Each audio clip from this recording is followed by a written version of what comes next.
The first time in naval history, a father and son both reaching the highest level a diver can reach, Master Diver. The historical event taking place right here in Bay County.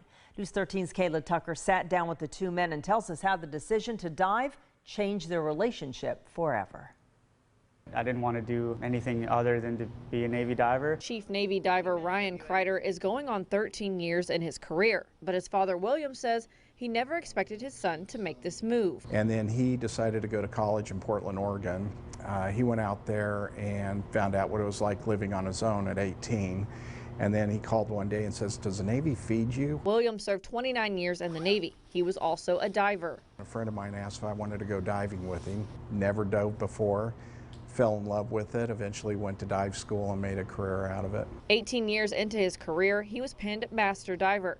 Now 19 years later, his son is on the same level. He made it on December 7th, 2000, and I made it, which was a Friday, and I made it on December 6th, 2019. As sons do, Ryan played a bit of a joke on his dad when delivering the news. I had my pin holding it for luck, and he came in and looked and wrote down, it's like, "I need to give this back to you." And I was like, "Okay." And he's like, "So you can pin me later." The two are now in the history books and taking each step together. So he's actually been there for me and pinned me for each level as second class diver, first class diver, and now master diver. While following in his father's footsteps wasn't always the plan, the newest master diver says he wouldn't have gotten here without him. It's been my biggest support throughout this whole thing in my naval career, so it was a beautiful moment to be able to go to him and let him know that I made master diver.